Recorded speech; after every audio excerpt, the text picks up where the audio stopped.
morning mobile stations. Is any station in the west copy me?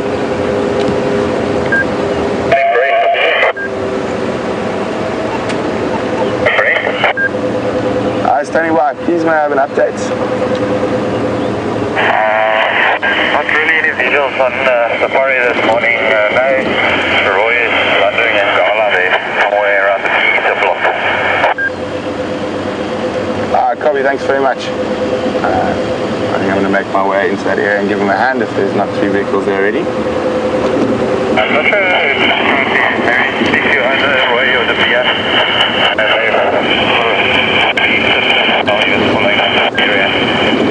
I'm not sure it's still working around there, but the Nkumas was on some mobility down last night, and through the night it might have gone more south. Copy, thanks very much. Well, there we go, good news. Brent, you're more than welcome to come into the area, Bruce. Right, why did you go?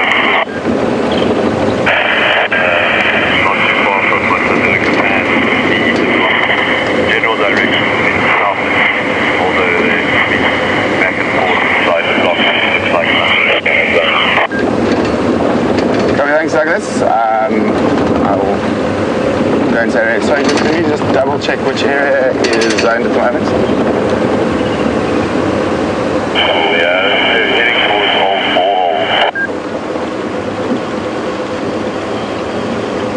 holes. Okay, copy, thanks very much. Okay, good news. Tracks of the Nkuhuma Pride on Arathusa. Roy and Douglas in the area following up. So we're going to go give them a hand as a third vehicle.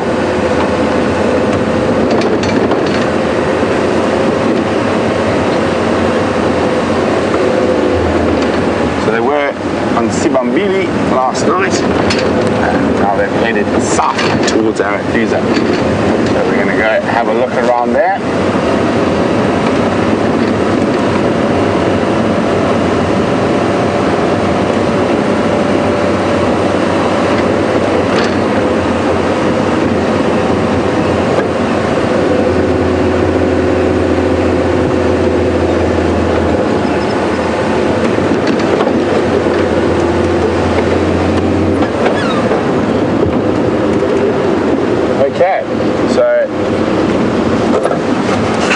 Into an area called the Beads block, and that's a big block with no roads. So apparently their tracks have been going up and down and all around. So we're going to head towards there now, and fingers crossed a little bit of feline luck is with us this morning.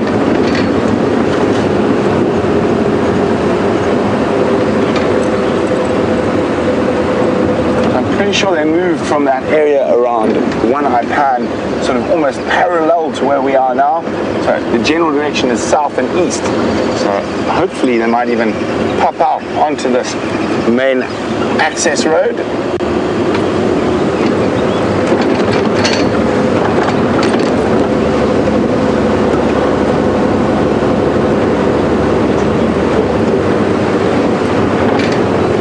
I'm just going to let the guys in the north know the update. Squirrel alarm calling. Stations update from the west. Tracks at Nkuhuma's on Arathusa. I haven't been located yet. General direction south and east from about halfway between the gate and the corner or junction with Gary Main.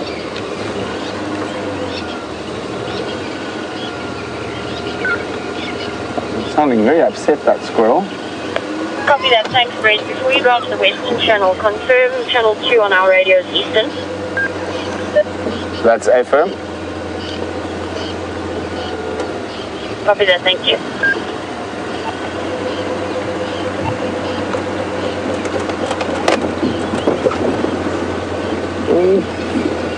Could be just a bird of prey.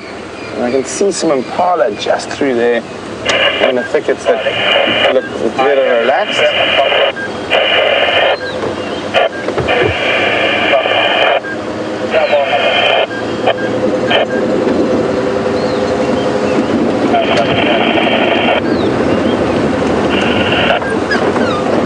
There we go, there's one of them. Not looking too worried about anything. Except us. Oh, there he goes. Oh, another one running across the road. Full of the joy of the morning. Oh, sorry, I've got a bug in my eye. There we go, I think it's gone.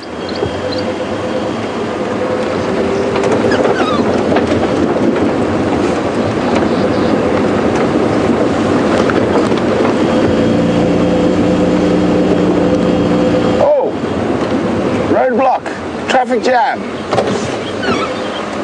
Hello, mister. Oh, Speaks hinged tortoise. And look at him go. Highly mobile in a northerly direction. So I know I have asked you guys this before, but I think it's time to see if everyone's been listening. So as I said, it's called a Speaks hinged tortoise. And of course the hinged part is quite easy to work out.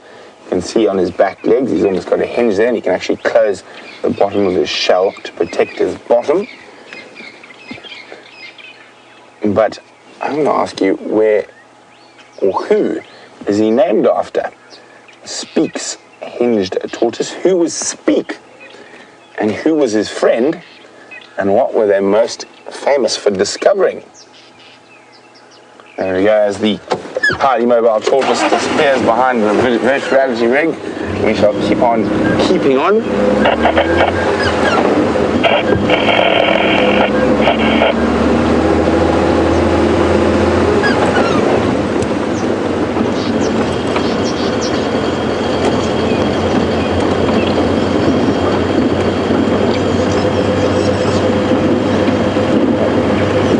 Kyle in Michigan.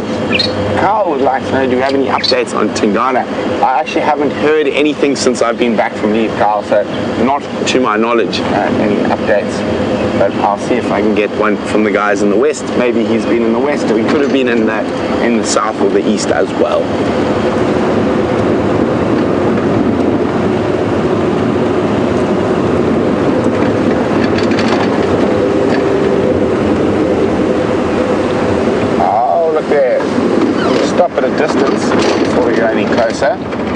But the main access road's busy this morning. There's a ground hornbill. A male ground hornbill.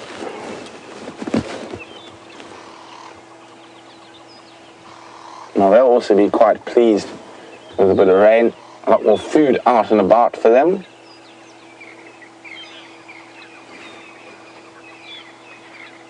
Nice and out in the open. Quite often we see them ducking and diving through the bushes. I'm going to try edge a little bit closer.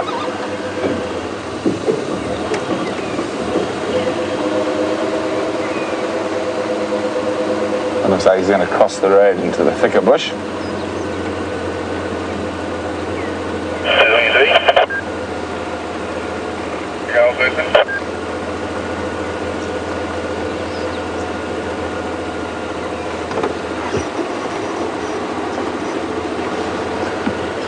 Hopefully we'll be able to get a closer look when we get there. I'm just going to drive very slowly up towards him. Keeping a lookout, because quite often they can be in flocks while they're foraging.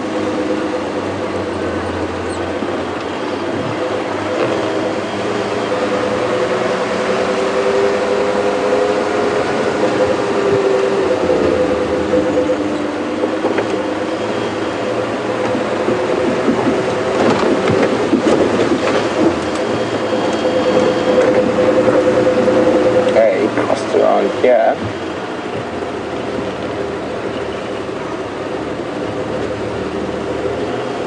You got him yet, Brian? Has he done it? Oh, there he is. I don't know what's happening. Let's go. I might get a nice view from just over here.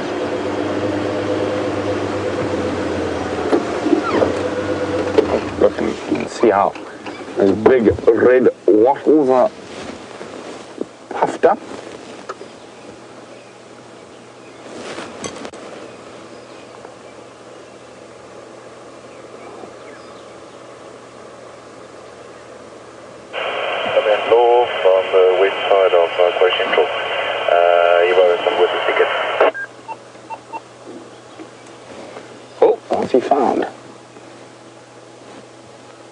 something behind the bush there. No. We're actually quite voracious hunters. Snakes, lizards, small mammals, birds, baby ground nesting birds, ground nesting birds' eggs. Oh, he's disappeared right into that thicket now. There you go, that was a nice little interlude on our way to try and get to those lion tracks.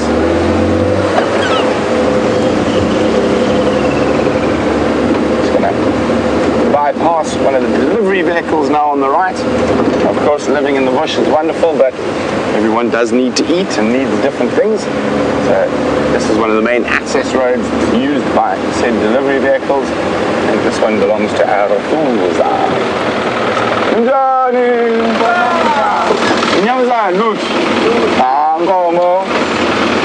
Yeah, this one belongs to Arathusa.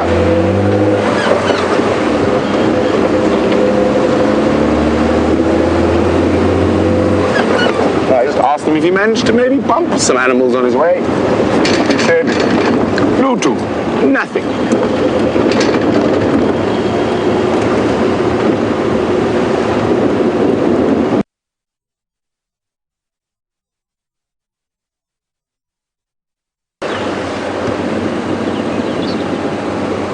So the bee-eater block is where the last tracks were, is up ahead of us here. What I'm going to do is come slightly further to the east of it, just to check maybe possibly those lions haven't popped out around Knobthorn Pan and Knobthorn open areas.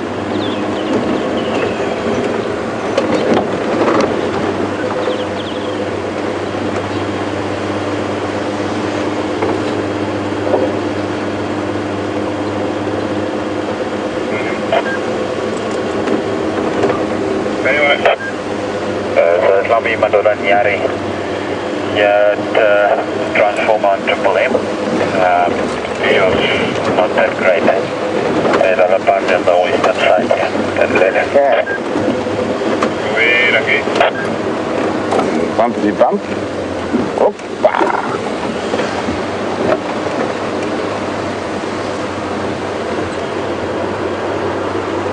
So, check around here carefully. This hard ground after the rain makes seeing the tracks that much more difficult.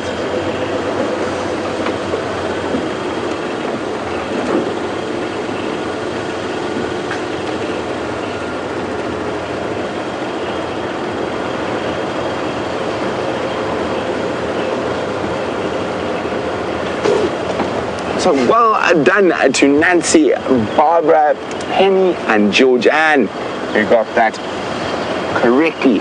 The Speaks hinged tortoise is named after John Speak, the man who discovered one of the sources of the Nile. He used to travel with his companion Burton, and there's actually quite a good movie about it. Not 100% factual, but still a very entertaining movie.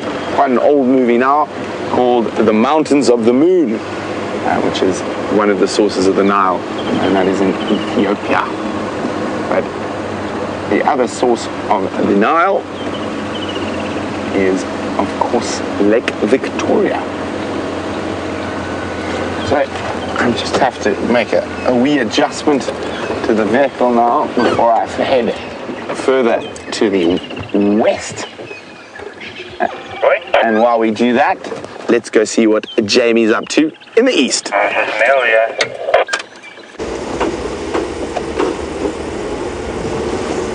Here we go, we managed to find a different signal area once again, and it sounds as though Brent is hot on the heels of the lions that we heard calling from Treehouse Dam while we were following up on alarm calls. But apart from that, all seems very quiet out on Djuma. I don't think I can go that way. I think I'm going to lose signal down there in that dip. So we shall take Hyena Road and see if we can't spot the mysterious male leopard that's been hanging out around. Not his official, as far as I know. a name that appears to have stuck because he's slightly more skittish. In fact, he's much more skittish than the other leopards of the Sabi Sands. But wouldn't it be amazing to be able to know his life story and where he actually came from? It's one of those amazing things that no matter how good your fence is, you will never be able to keep out certain animals. And I just got a message from who's a very, very close friend of mine and who works at a reserve that I used to work at, where there are no wild dogs. There's not a wild dog population there. And yes, the entire... And nobody knows where they came from. I suspect they probably came in through from Baluli. And that does happen. It happened while I was working there as well. Just every now and again, a wild dog pack will come racing through, be there for about 2 days, and then they're gone again, and off they go.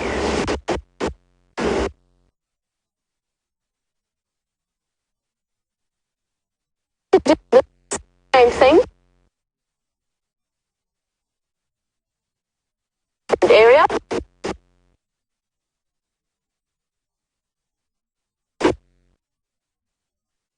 But I'll probably...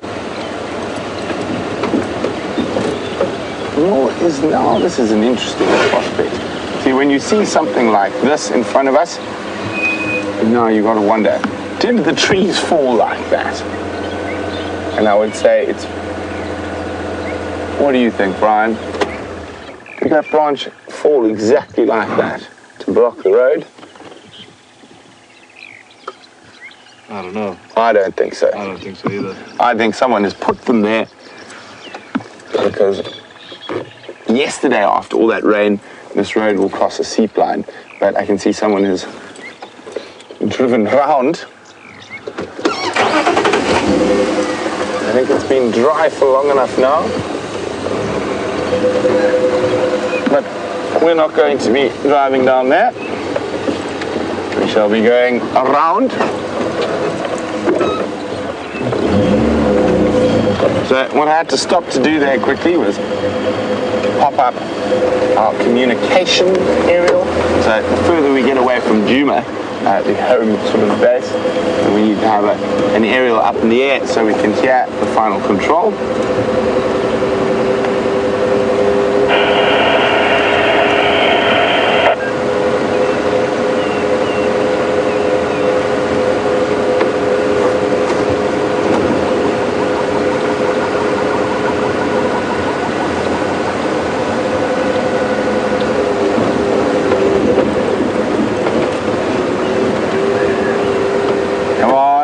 Kitty cats, where are thou hiding?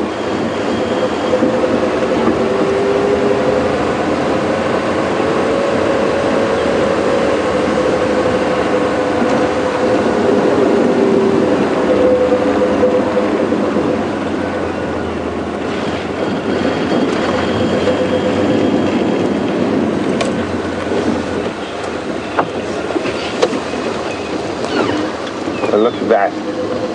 I was saying how the flying ants or the termite alates often get very stuck in water, and we can see that has happened here. Now I was hoping there might be some terrapins munching on them, but you probably find the terrapins have eaten so many that they're just full.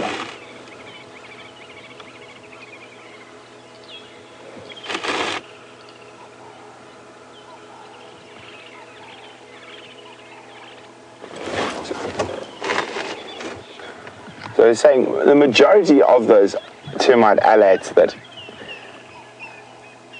set off to try set up new termite colonies will die through various different means, and it seems like a pan is a veritable trap for them.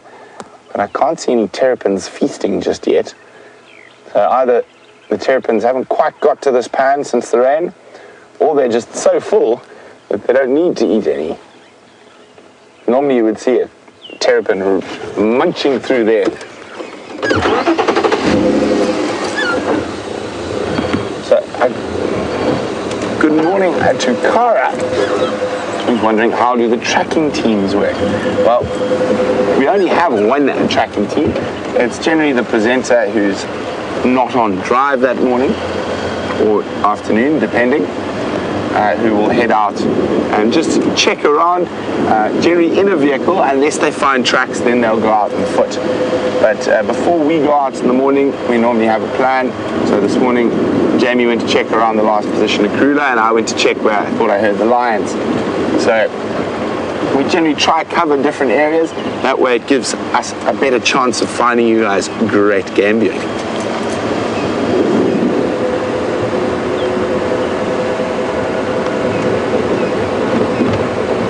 So this is the Bee-Eater block off to the left here, where the last tracks of Nkuhuma Pride disappeared into.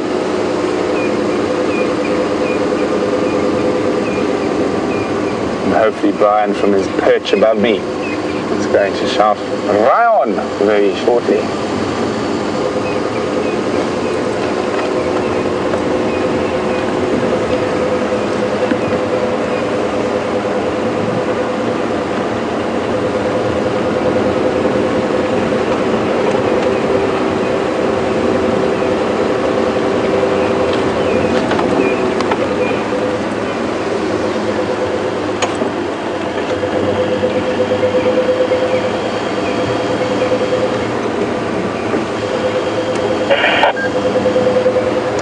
I'm just going to have to concentrate for a while. I said the tracks can be quite difficult in this hard ground. Just check carefully under the bushes. We're looking for that sort of white underbelly of the lion.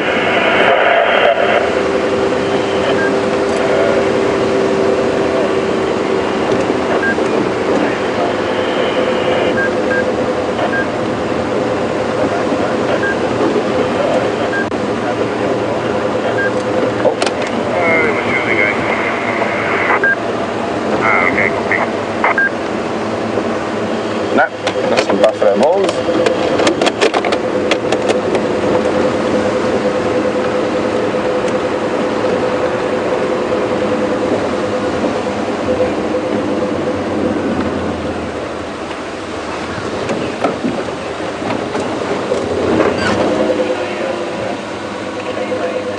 Junction West Crosscut.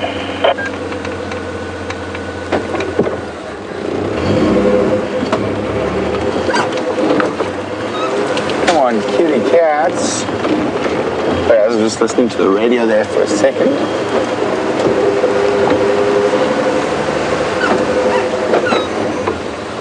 Really slowly.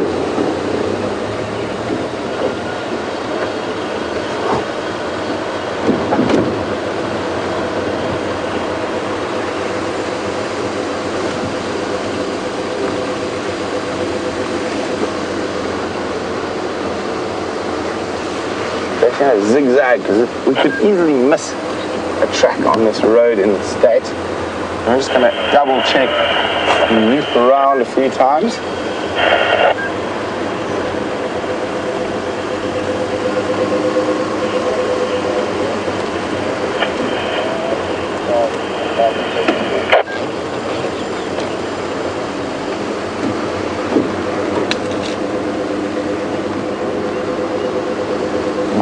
Duka Pan. The tracks are said to be... Good morning, everybody. I'm crossing into the west. Are there any updates for me?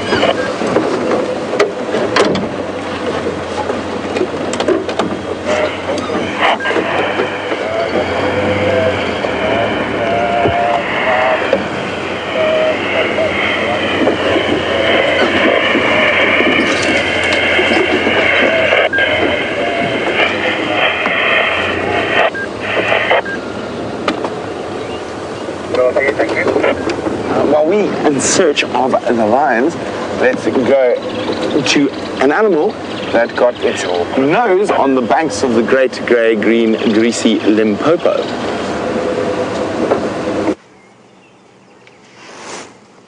Look at that. That's incredible. Mock show of dominance. They're from, it's actually 3 males. And that mounting is not a mating attempt. It is a show of dominance between them. I'm going to go forward a little bit. They've just moved out of view. It's such an interesting sighting. There's 3 bulls here. One with 1 tusk, the other 2 with 2 normal-sized tusks. And they actually appear to be bullying the male in the middle. Here he goes, he's walking away, he's done, he's cross. There you can see he's got one tusk on the right, but no tusk on the left. Really interesting. I've never seen elephants bully other elephants, but that's really what this looks like. You can see he's a bit distressed. I'm giving them plenty of space, partly because I don't want to off-road too far into this block. Oh, now going for the other male. No, he's still joining in, so he doesn't obviously feel that hard done by.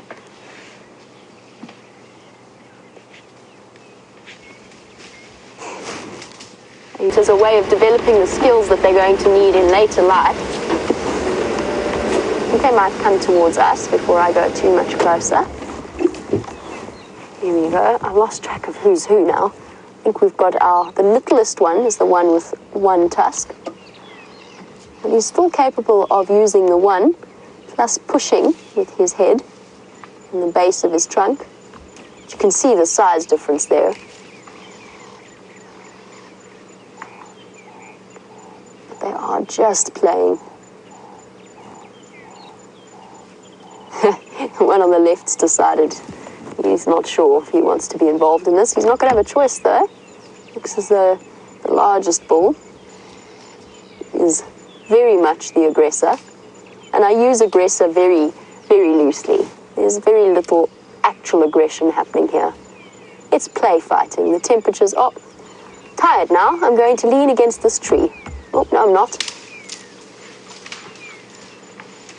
I'm going to fight some more. We can go forward a little bit. See if we can't get a clearer view that side.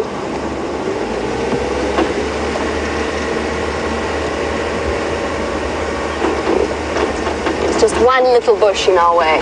Yeah, they destroyed that termite mound. I didn't. We'll go back there. VM spotted where they've destroyed a termite mound in their fun and games. Yes, you three. Are you having a lovely time?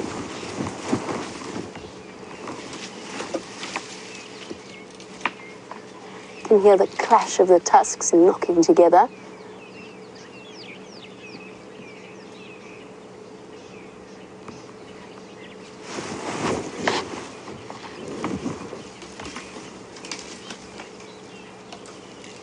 Now for the one without a tusk, hey guys, just remember that I'm here, if you don't mind. Occasionally they forget such trivia when fighting each other. As you can see, the trees are paying the price for their shenanigans. Telling him to back off a little bit.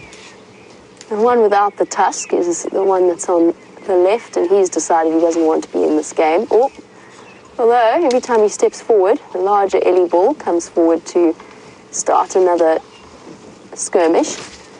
But the one missing a tusk, Clayton was wondering, if an elephant loses its tusk, will that tusk grow back? And the answer is no, Clayton. I am speaking softly in order to not disturb them at all. But Clayton, no. Elephants only have one set of tusks. I'm just going to expose. There we go. Got the microphone out. They only have one set of tusks in their lives, just like we have only one set of permanent teeth. They do actually have milk tusks when they're little, which fall out, sometimes even before they've become visible. And then they grow their permanent set that they will have for the rest of their lives, and that will grow for the rest of their lives. Hey boys, are you having fun? It's nice and cool. You can play games. They're actually on the outskirts of a breeding herd that is further down in front of us, completely ignoring the shenanigans of the young males, which they are fairly used to. There's a female standing right at the bottom there, by the looks of things. And they're right at that age where they would have just got to the point of leaving the herd or being pushed onto the outskirts of the herd. I would say the largest of them is on his own now. Chris, come in. Well, the other two, the littlest one might still be associating with his herd to an extent. It's one of those sad aspects of a male elephant's life. It comes a time when it spells the end of his earlier life spent within the protection of the herd.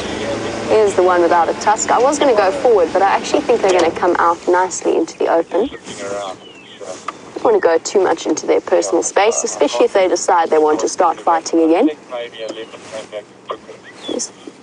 Occasionally when a young male elephant loses a battle, and I've seen this many times, when they lose a battle to another elephant, they decide that they want to come and take it out on you and try and, you can almost think of it as regaining their dignity or regaining their street cred, is maybe a better way of putting it, by attempting to scare the vehicle.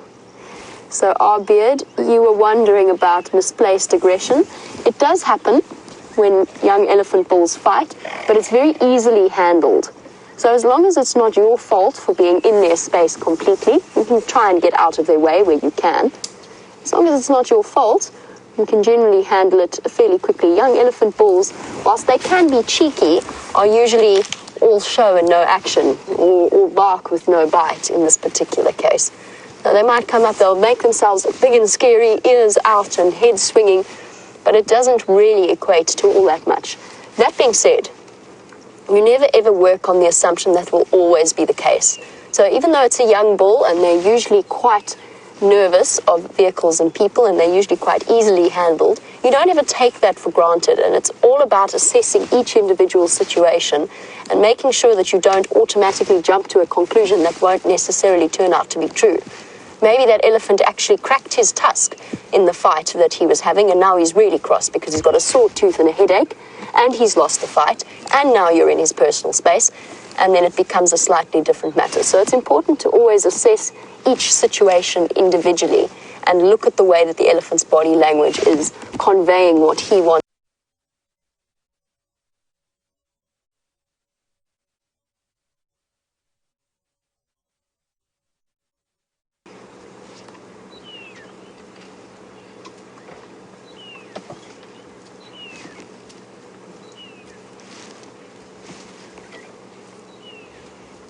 If I had to guess at their ages, I would say that the oldest one, the largest one, who's been causing the most trouble, I would guess that he is probably about close to 14, 15, whilst the other two are slightly younger, maybe just coming into their teens now.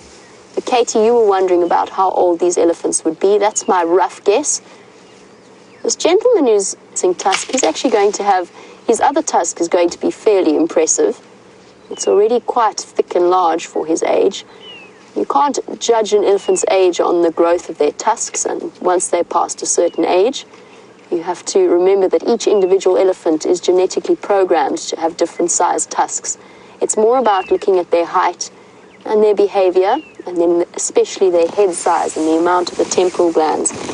I've just noticed that there's another vehicle in the sighting that I wasn't aware of, so just let me call myself in on the Game Drive channel and let them know I'm here. Station with Slummy and Love on the fire break, come in. Chris standing by. Hi Chris, sorry, I've just joined your sighting. Would you mind if I make my way in a little bit later? Yeah, you're welcome. Because I think they are slowly moving southwards, so if you can get in here sooner better than later, in case they get into this big bush. Copy that, thanks Chris. I've got some young Manolas here that are play fighting, so I'll stick here for now. Copy that. It's just good manners when you accidentally gate crash somebody's sighting to let them know that you are there and that you have seen them. I think we can go and see if we can get a slightly nicer view now that they've moved a bit further from the fire break itself.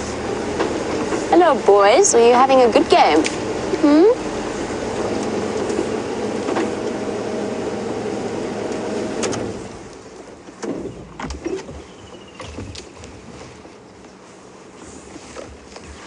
Now when they're young and getting to the point of being removed from their herd. You can imagine it's something quite big and scary as a prospect for a young male elephant. All of a sudden, they no longer have the guidance of their mothers and their aunts and the protection of them. And what they do as a result is they form these little bachelor herds. And they will spend their time together. But that is not a permanent situation. So Felicity, you were wondering if they will stay in their bachelor groups for their lives. The answer is no. Look at him, he's digging with his heels. Oh, he's really digging after the nice root systems there. And he wants to throw some soil over him. Now the elephant's come in now. He's decided he's bored and that maybe he wants in on this dust bath as well. Felicity, they won't spend forever in bachelor herds. And what they'll do is they'll move in and out of them as they grow older. What they'll often do is associate with an older, much larger male and learn from his behavior before moving off. And generally the largest bulls that you see tend to move either around with other large bulls or on their own. Once they get past a certain age, they seem to enjoy their own company very much. Leaning against the tree to get to the best parts of that soil. Sometimes they've got such anthropomorphic sort of, I don't know, images, or the way their body language can be so anthropomorphic. Apart from having 4 legs and a trunk and being about 2 tons. These little guys. And then if the large males are moving about on their own, you can also see them with the breeding herds, especially when there's a female in estrus. But even then, that's not always the case. They just come along maybe when they want some female company, or just company in general. He wants to scratch, he wants to lean on the tree, and he wants to push the younger elephant out of his way. And that rocking side-to-side motion, plus digging at the same time. Doing some very impressive multitasking. Hello, little boy. Aren't you lovely? Even if you've got one tusk. Makes you different. He's been pushed out of his spot where he'd found a nice digging patch where there were fresh roots and cool soil to throw over his back. It's no longer an option, so he's come across to snack on some acacias.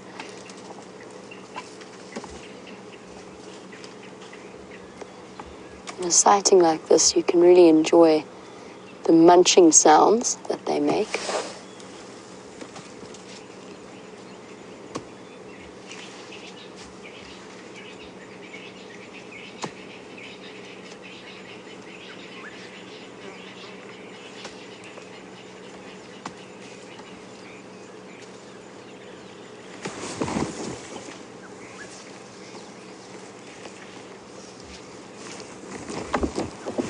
Now, the point at which they get kicked out of the herd is the point really that coincides with their sexual maturity.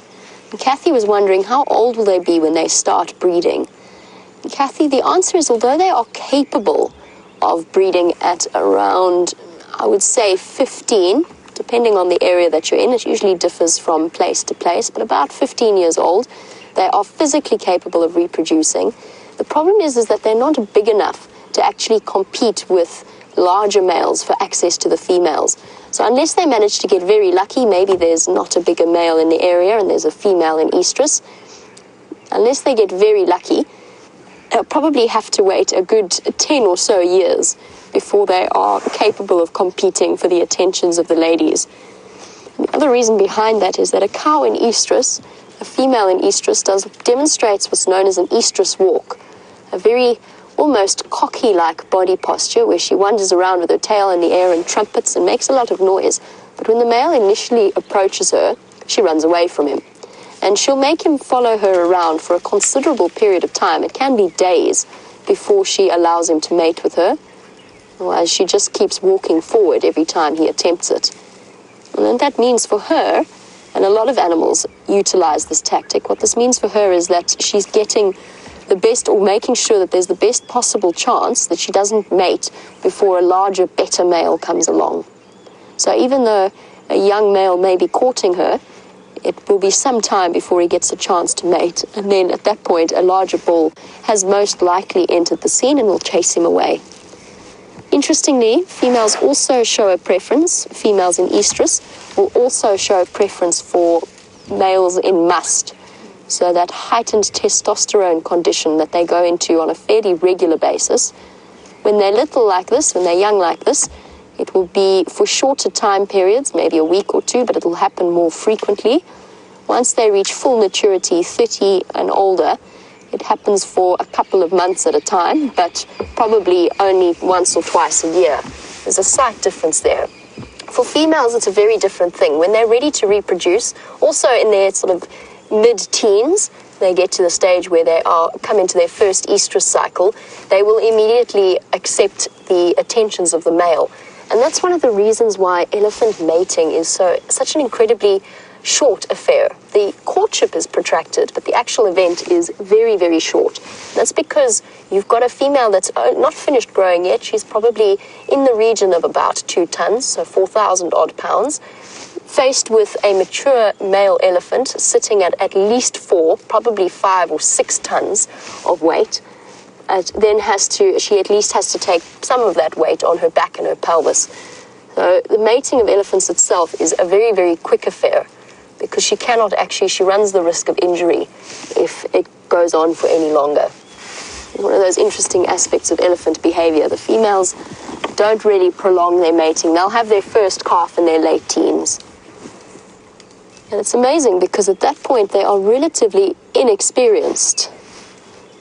They're young and they have never had youngsters before, and yes, instinct plays a role, but that's where having a whole family of ladies with you is such a positive thing, because then mom can help you, your aunt can help you, your older sister can help you, and teach you the best ways of going about raising a youngster.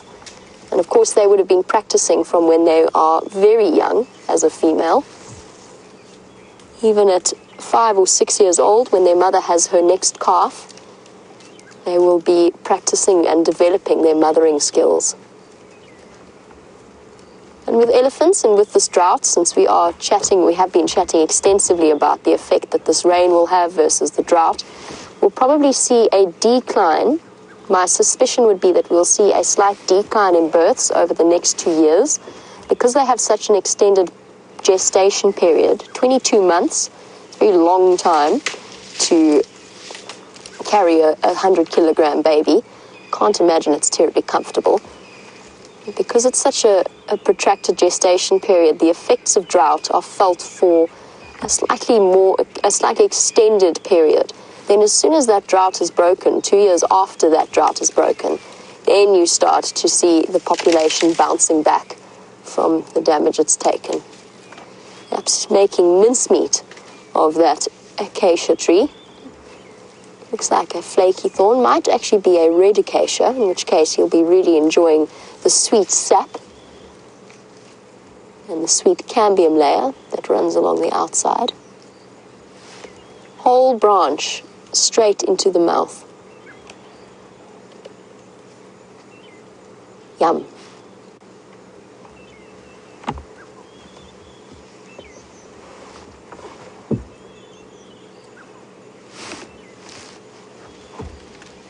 The other 2 males have moved off. It seems as though the game has come to a conclusion after he well established himself, or the largest male well established himself as the victor.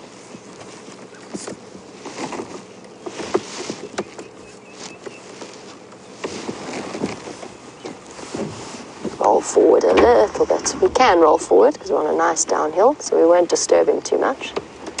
Let's have a better look at the way that he's eating a thorn tree with it going straight into his mouth. The thorns of the acacia are much softer. That's because they are modified leaves rather than modified branches. But they're a little bit softer than those of something like a sickle bush. Even so, I definitely wouldn't want to stick them in my mouth. Hey boy, did you get dirt in your ear? Oh, and a little bit of dirt in your eye too. I've seen elephants do that regularly. So that trunk is so useful and has so many purposes that they're actually able to use it when they've got dirt in their ear canal from throwing mud across them. They actually reach into their own ear and blow. Very useful little side use for the trunk.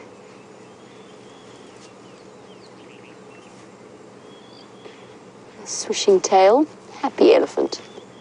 Perfectly relaxed. Every sign of his body language is telling us that he's comfortable with our presence.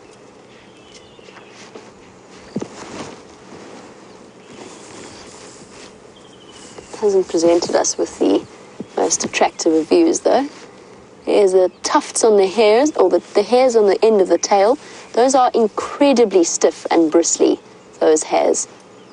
And he uses them as a very useful fly swatter. Anything that might irritate him or bug his skin. And an elephant's skin is surprisingly sensitive in an interesting way. So although it's not, they can walk through dense vegetation, they can get scratches from thorns that doesn't even make an imprint on their skin. They still have hairs all around their body, even though they don't look very hairy as mammals in general. They've got stiff, bristly hairs, so it gives them a wider perception, working almost like whiskers in a way. Gives them a more three-dimensional sense of space. So whilst their skin doesn't have pain or as sensitive pain receptors as ours might, we can't go stumbling through the bushes in the same way they can. They still are sensitive to what's going on around them. So a fly, whilst not painful or hurting them, is an irritation more than anything else. Let's go and have a look at the breeding herd. Let's see if we can manage, since our bulls have moved further off the road. I don't want to go after them. It's very, the soil is still very soggy and damp. I don't want to leave deep ruts.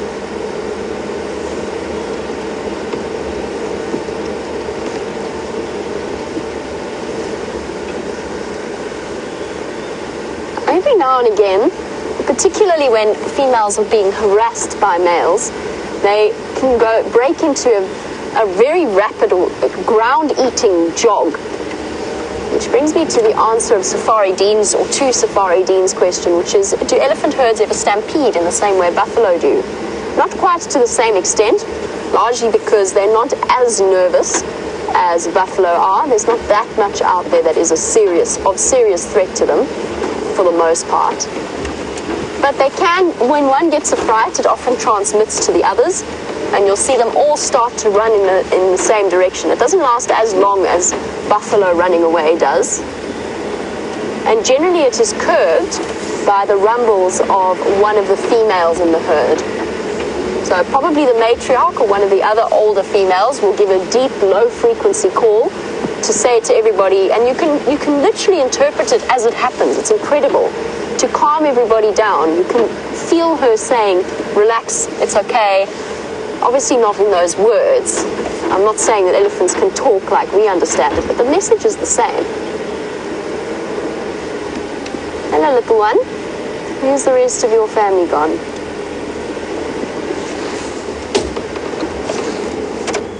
Duck my head down so we can have a look.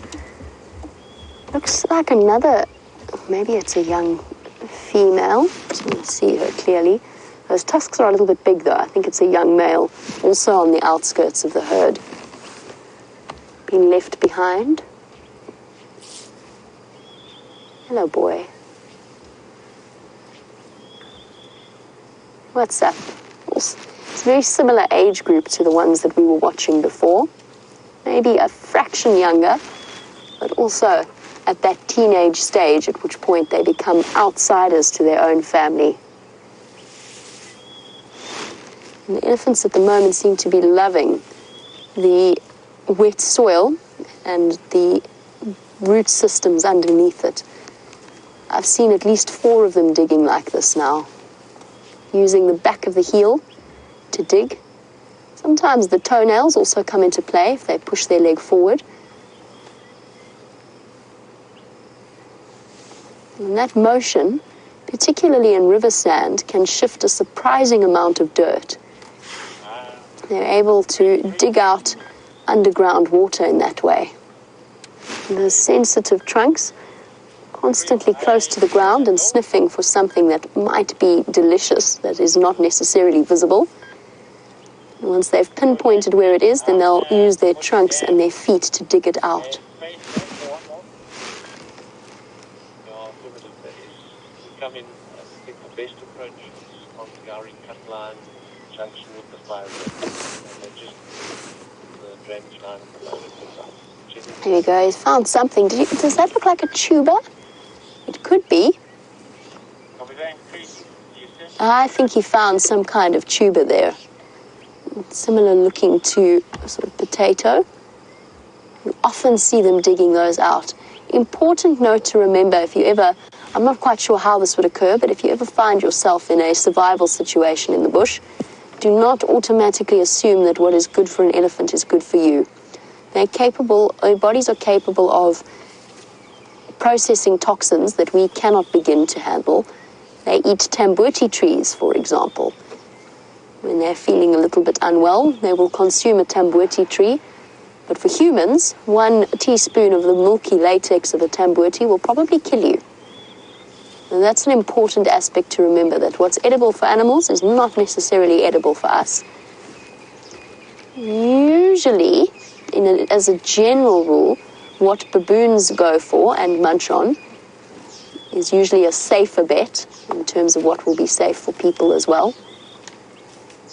Definitely don't go wandering after an elephant herd and imitating what they're eating. Something's fascinating him there.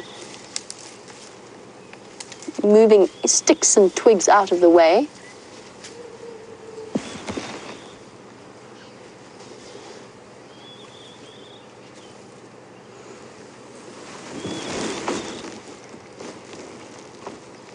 And one thing we haven't seen much of that elephants generally absolutely love is the marula fruits. It's because of the drought, the marula trees haven't been able to produce their usual stock of fruits.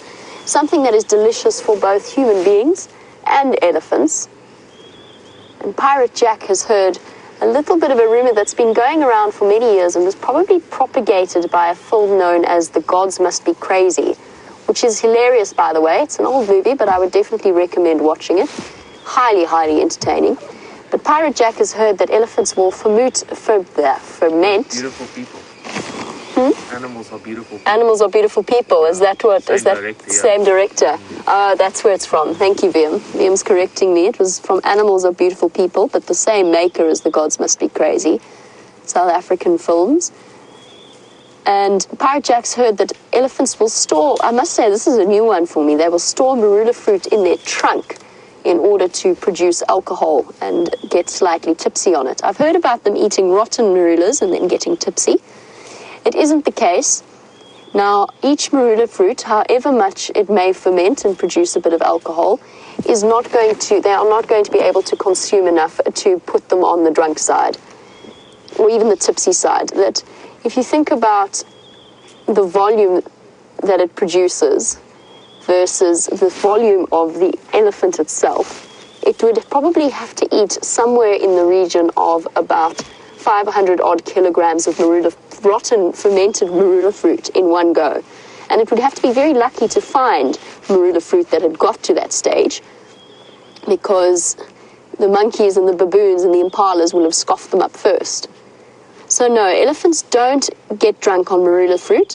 Human beings, on the other hand, are a very different story. There is several traditional drinks made from marula fruit, but generally involve weeks' worth of preparation, depending on exactly how potent you wish the product to be.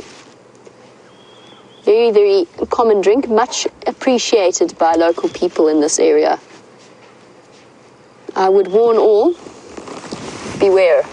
It can, whilst it's very capable of having very little effect on a 2-ton or 3-ton or 6-ton elephant, we are not quite of that weight, and we are not quite up to the same standards of consumption. He's got a crown of dirt on the top of his head that I've only just noticed, so he's obviously been throwing dirt up over his skull as well.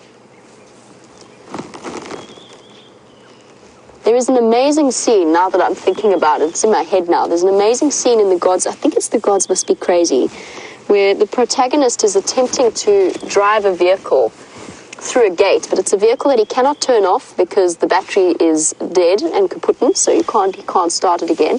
But the handbrake doesn't work, and the gate is situated on a slope.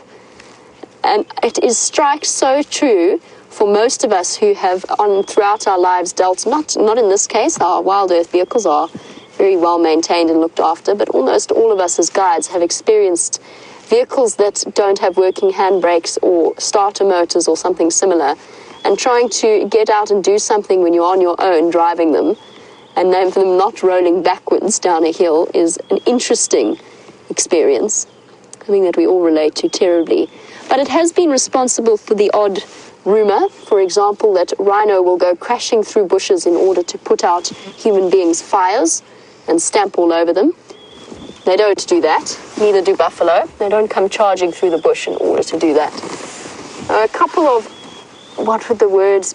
It's not an idiosyncrasy, anachronisms. Anachronisms and slight stretches of the truth. Still worth a watch if you have the opportunity. Just want to get, actually he's going to walk across in front of us. I think he's going to move further towards the herd and into thick bush. That little fast walk he did away told me that he was a little, not unhappy, he just didn't appreciate the engine noise at that moment. He just wanted to move away from it. So I'm going to let him cover some ground before I move the vehicle.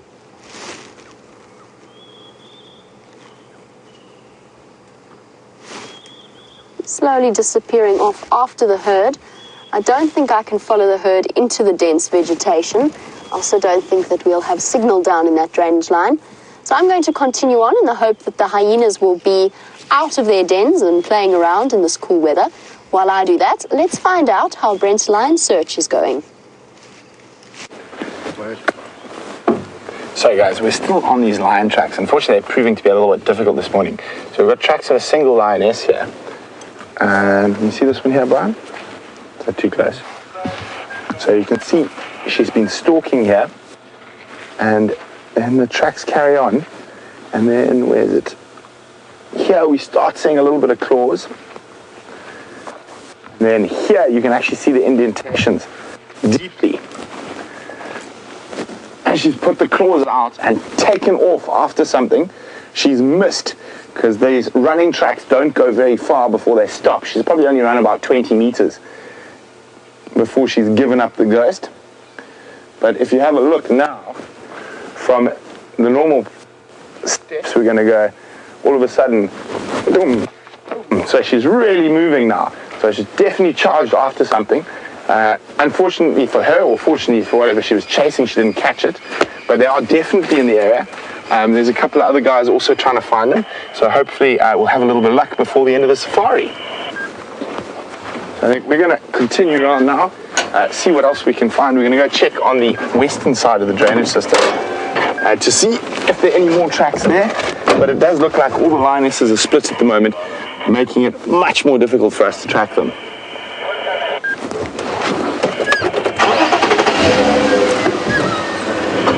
Bye guys.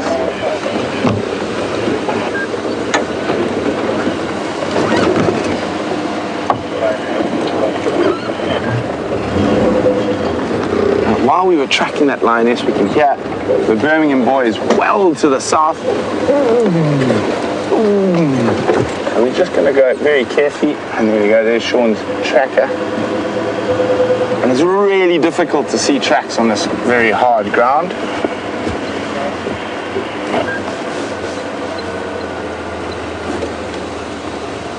I'm going to check towards the old borehole.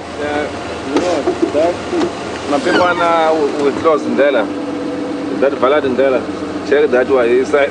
Oh, okay. Yeah, there is that. You can see we put locks. Maybe that one. But is it too much muddy there to drive? You're more of a light, you can. Oh, okay. Thanks, Paul. Cheers. Okay, so he's saying we should check a road that they've closed due to mud. But he says in my light vehicle we should be okay. So there's literally tracks crisscrossing everywhere. I just really wanted to show you those fantastic galloping lion tracks. And incredible to think a lion has such acceleration. And they go from 0 to about just under 90 kilometers an hour in absolutely no time. And a lion at full speed does about 20 meters per second.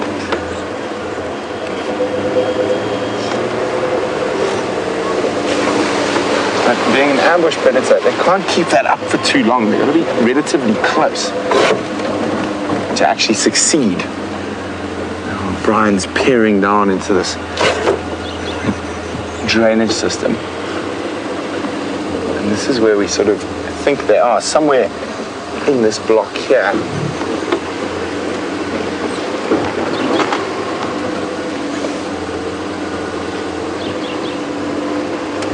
So it does look like the pride's been split up while hunting.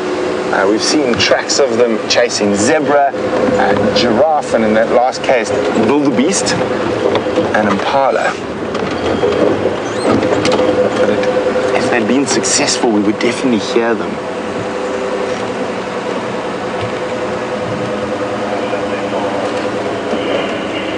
Good few minutes now, audio.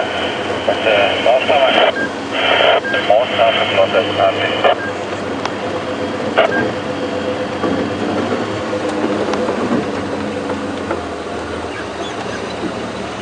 It is a cool morning, so they could keep moving.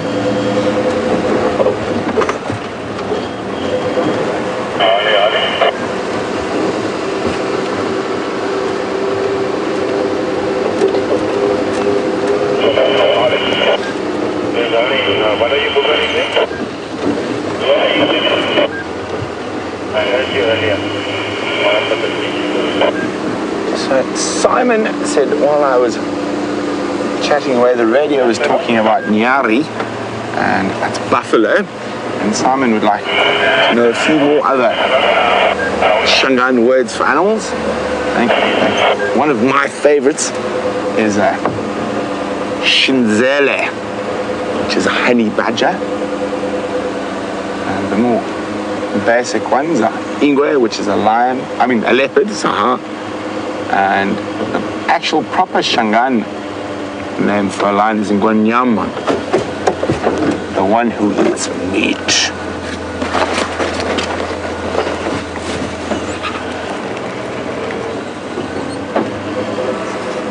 Oh, I spotted something through that gap there. And it is a line-like log, I'm afraid. We're going to keep checking very carefully around here.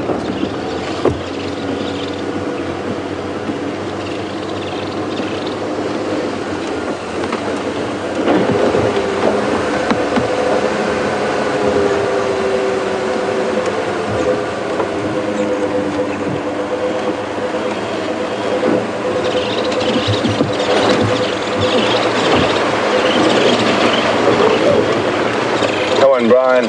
Spot us a lion.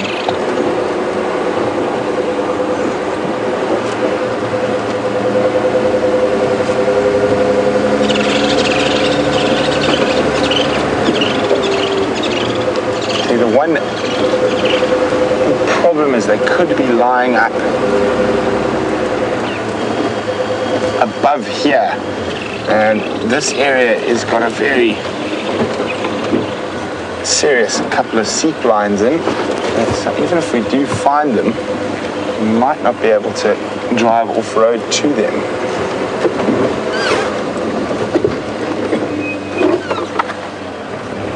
Vultures in the tree, but there are a lot of vulture nests in this area.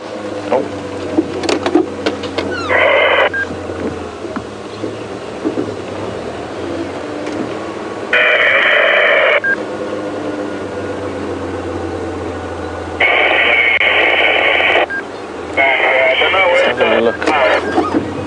Is that a leopard-faced vulture? If that's a leopard-faced, then it might be worth taking a walk here.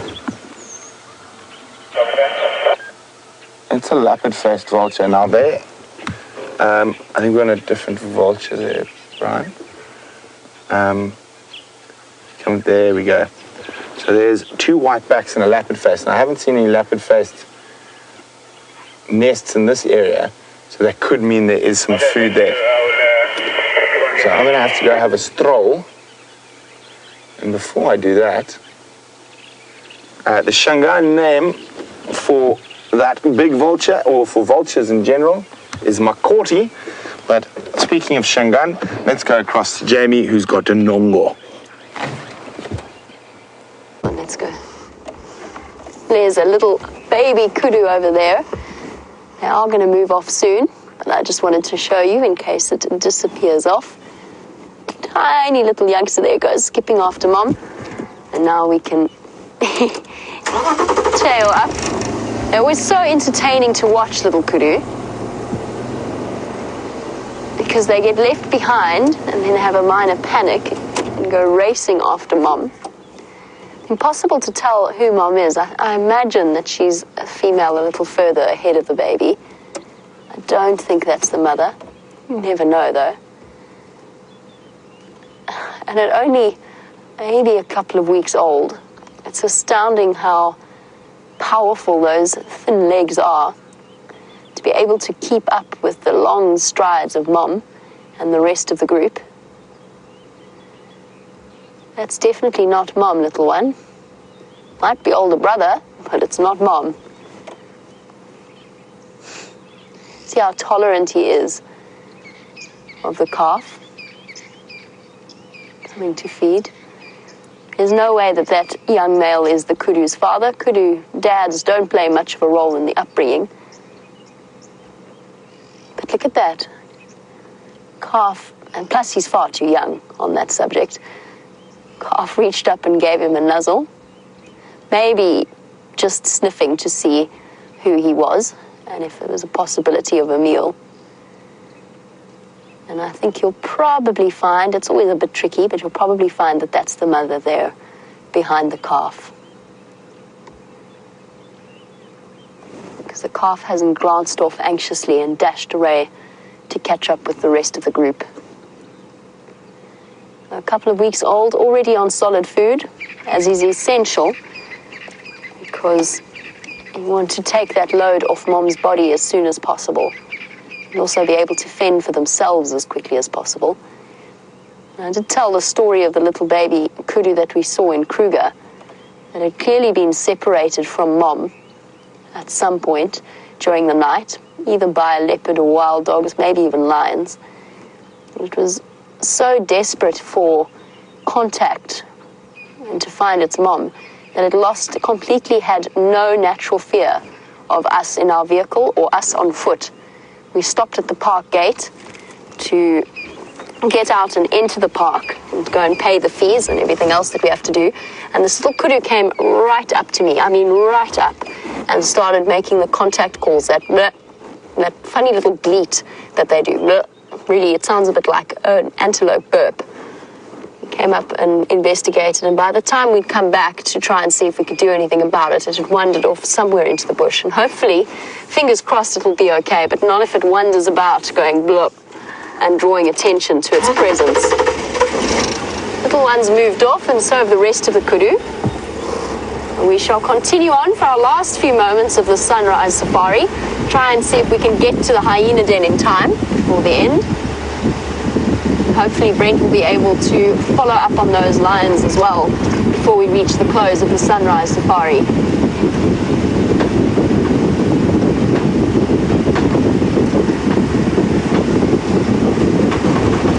Brent's gone for a walk to investigate vultures. Apparently James was doing something similar around Leadwood Road, but I haven't heard from him this morning, so whatever it is, he obviously hasn't found it. I know that James also quite enjoys taking himself off into the bush with a book and something that's wonderful to do, and go and wander through and just go sit under a tree and read for a little bit. Those moments of peace and tranquility are very precious out here. No, Wendy doesn't quite at the moment have the same power that Jigger and Rusty have. Have to just stay with a bit of an acceleration noise for now.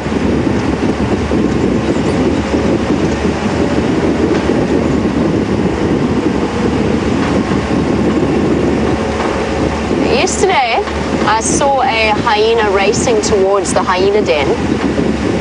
I was wondering whether or not they managed, because I know that James found that warthog carcass that the Birmingham boy abandoned from 2 days ago. I was wondering whether or not any of the hyenas might have decided to drag it back to the den site. We'll just have to wait and see if there's any evidence of that. And they do that, just contrary to what initial research suggested. Initially, researchers said that it was only brown hyena that took food back to the den site. Seems as though now they've changed their minds, and we've seen from pure observation that it's the higher ranking spotted hyena females that are able to bring or drag den food back to the den site. And it's one of the reasons why their cubs also lactate, or no, the cubs don't lactate, the females lactate for longer. The higher ranking the female, the better access she has to food and to kills, and less she has to compete for it, for the scraps at the end.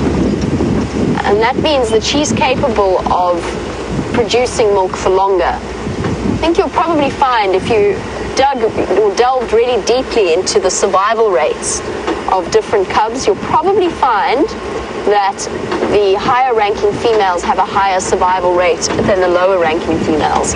That's not backed up, as far as I know, by any conclusive firm evidence, but it's been observed by different researchers around Africa. And it seems a natural, logical extension of the way in which their societies work. They're just coming round onto Aubrey's Road.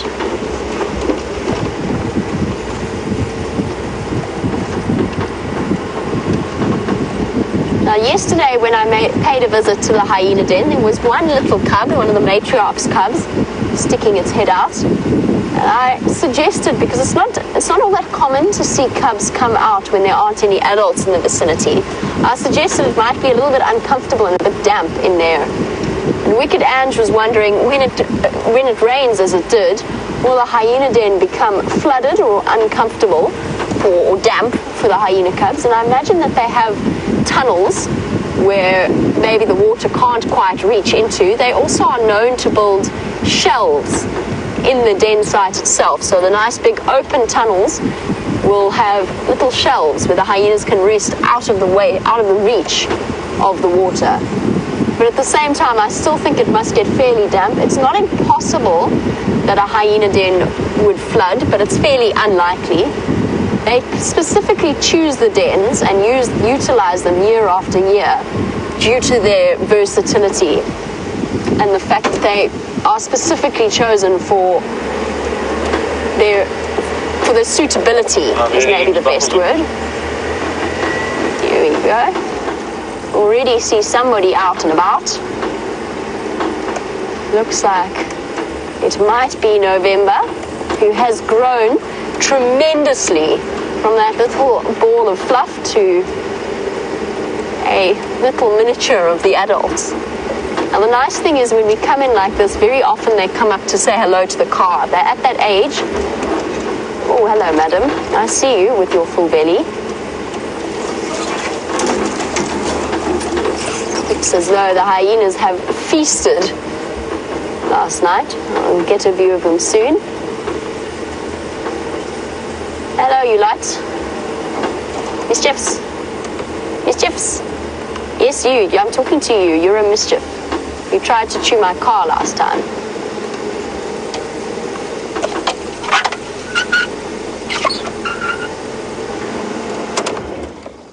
Looks as though it might actually be not Madam, but Corky, and one of the December twins, plus June.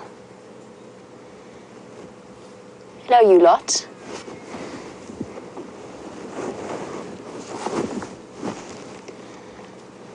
Having a good sniff around where female anal pasted. That's interesting. Sorry, hyenas. Maybe we should have called first, because it seems as though they actually are entertaining visitors to the den site. Actually, have a look here, Viam. I'm going to go forward a little bit. They're drinking from a pan. There's a family of giraffe here. I'm not going to have the best view, but they are drinking from a pan. So from a puddle, one of the things that we were talking about before. Here comes the youngster. Let's go and see if they'll let us get closer. That's what I mean when I said that the hyenas were entertaining guests.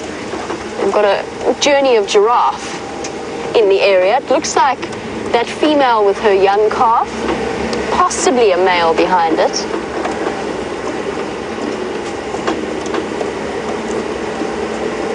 I'm coming back to you, hyenas, you little monsters. Just want to see if we can't get a clear view. Hello, Corky.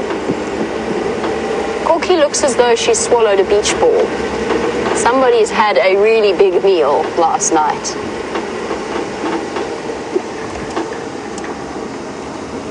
It's about as good a view as we're going to get, unfortunately. Let's just see if they drink again. I can't actually see any water there. Might not have been drinking, might actually have been reaching down to investigate bones. And that makes sense. In fact, she looks as though she is crunching on something. Because hyenas bring carcasses back to the den site, their den sites are littered with bones. And I think that's what she was reaching down to get, because it doesn't make sense for there to be any water up on the top of this crest. She was reaching down, a practice that giraffe very commonly do, known as osteophagy, or the eating of bones, the consuming of bones to supplement their calcium intake. I want to get across to the other side of the den before Corky decides to wander off and we lose our hyena cubs down the holes. Hello, June. Are you coming to investigate? I see you.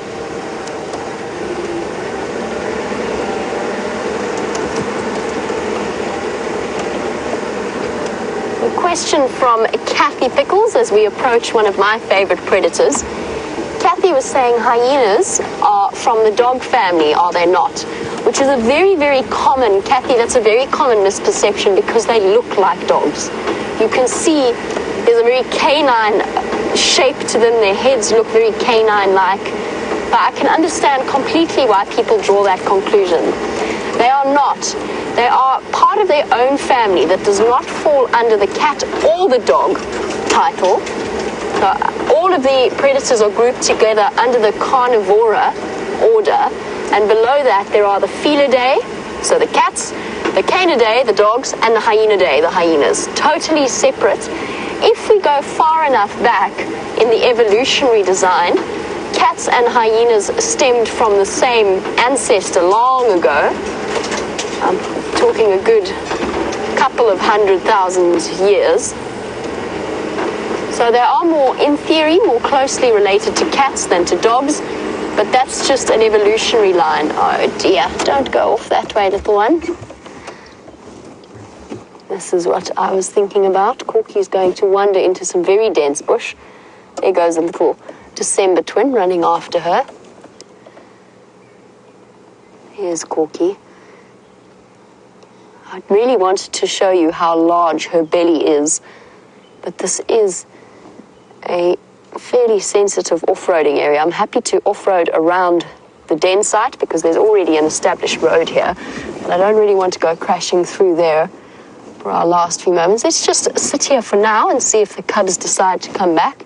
They won't follow, at December's age, they won't follow Corky too far before they get afraid, or before the little one at least gets afraid and decides to come dashing back towards the den. Then if we're lucky, they might come and investigate us. But Corky's on her way off to find somewhere nice to lie down for the day. With that enormous belly, she's got plenty of digesting to do. I wonder what it was that they fed on at some point last night. It could have been that warthog, although I don't think the warthog would have produced a belly like that. They must have found a buffalo carcass, or they hunted a buffalo of part of that herd maybe that Brent was with earlier this morning. Those giant bellies, very, very full, could be might actually be from a fresh kill. Hyenas hunt as much as, or are capable of hunting as much as they scavenge, and are actually, in terms of success rate, probably one of the most successful animals. Far more successful than lions are at hunting. Since our hyenas have gone away, I'm trying to think about how to reposition for our giraffe.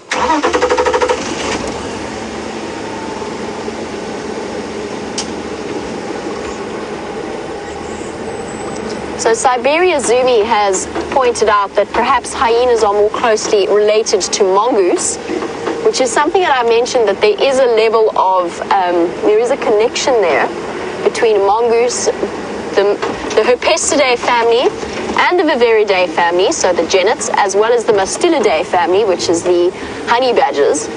And the reason behind that is because they actually have an anal gland that functions in a very similar way to those animals. So at some point there's also that common ancestry in that direction. It would be a bit of a stretch to say that a hyena is a mixture between a cat and a mongoose, but there are connections to both evolutionary lines in that sense. So perhaps when I did, because I did mention that, that's where Siberia Zumi got that from. So I did mention that there was that connection. Perhaps I didn't make it clearer. And in fact, I can remember at the time thinking that I didn't make that as clear as I should have, that it's a level that I wouldn't say they're more closely related to, but they also have a degree of relatedness to mongoose families, to the mongoose and all of the other animals that are unified by the presence of that anal gland and capable of those anal gland secretions.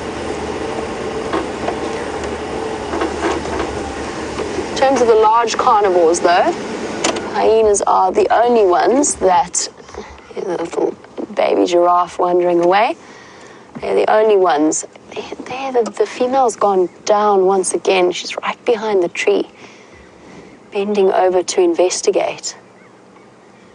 I wonder what they're after.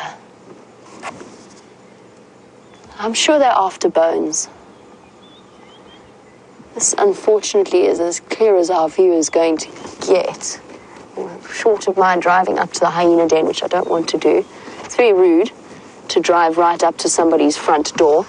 You can't really drive along the side of a hyena den like that, especially since there are definitely cubs hiding in there and sleeping in there. It's been done in the past, and something that people have been, in other areas that I've worked in, and people have been severely reprimanded for attempting to drive right up to the hole and have a look down it. Hello, girls, what are you after?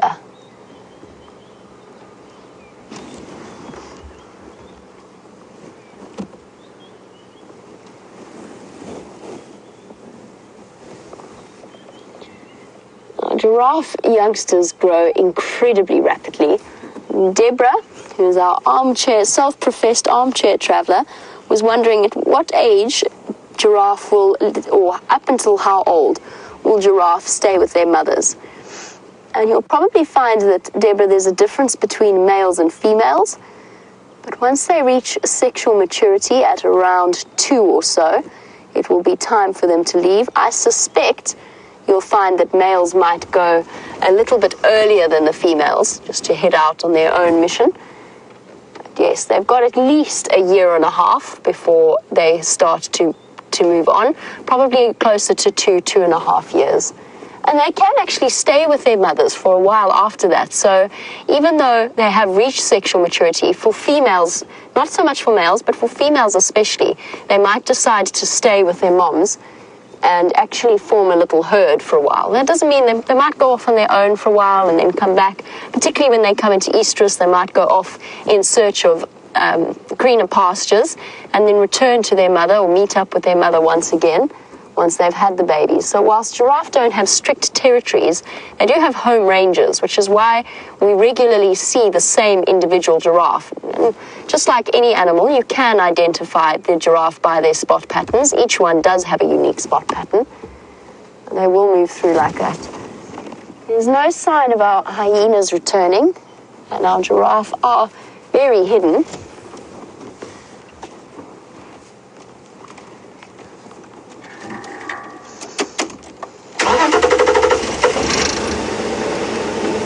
asked me a question, quite a complex question about the hyena den dynamics, because we saw Corky earlier. I'm going to try and get you another view of these giraffe, but I don't think it's going to be terribly clear. Just to give you something to look at other than myself. Evie was wondering, we know that there is the matriarch, her name is Madam. She has 2 daughters, I suspect they're her daughters, Corky and Pretty. If they are not her daughters, they are definitely related to her in some way. And they fall just below her in terms of rank. Evie wants to know whether I consider Corky, or, there you go, bending down again. What have they got there? Maybe there is a puddle. Let's see if it comes up with a bone. Sorry, Evie, I will get back to your question, I promise. Let's just see what this giraffe is after. Bending right down. Didn't come up with a bone that I could see. Maybe there are puddles of water. I don't see any. Doesn't make sense in this particular soil type either. Must be bones. They must be investigating bones. And I think that, there we go. There's one that's actually, you can physically see, is chewing on a bone. They pull the most amazing faces. There you go. There's the bone popping out. Munch, munch. They don't swallow the bones. They just chew off the outside layers. And at some point, we'll spit it out. That's exactly what I was going to say. Evie, let me just answer your question quickly. The answer is I don't know who is higher ranking, whether it is Corky or Pretty. You might find that they are very much close to each other in terms of rank. And that's the general answer. Researchers struggle for years at a time in order to be able to determine the ranks and the social structure of hyena. So I don't know. I suspect, if I had to be pushed for an answer, I suspect that it's Pretty. But to me, they are so close together in terms of their hierarchy that I wouldn't really be able to give you an accurate answer. And generally, I try to avoid giving absolutes when it comes to hyenas in general. They're just such complex animals to understand, and I personally don't think we know everything there is to know about them. I don't think researchers do either. And on that note, I feel that way about a lot of this in natural environment that we get to share. It's what makes it so very exciting to head out and explore and observe different behavior. Coming to the end of our sunrise safari, I'm going to say a big thank you to VM for his wonderful camera work as always. And of course, always a big thank you to the viewers for joining us on our largest safari vehicle and for sending through your questions and your comments. We'll catch up with you for the Sunset Safari. Have a wonderful day and spend your last few moments with the marvelous Brent. Cheers, guys.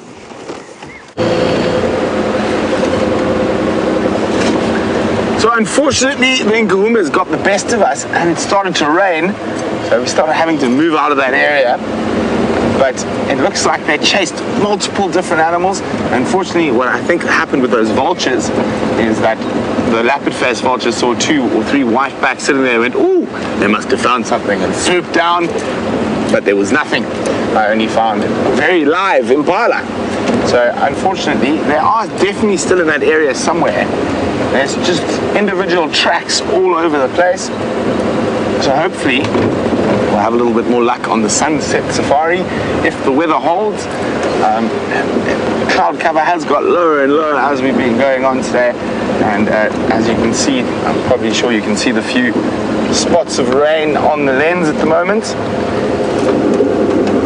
So hopefully it rains after the Sunset Safari, not during, and we'll be able to find those lions.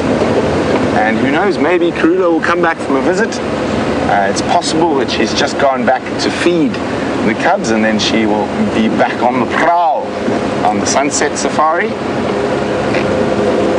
So unfortunately the Birminghams can be heard calling well south of us, and it almost sounds like they're heading, 2 of them are heading towards where the Matimba males have been seen at Londolozi. They've crossed into Londolozi, so very, very interesting stuff. But from Brian and myself here, it's been great, and don't forget to join us on the Sunset Safari for another live safari drive.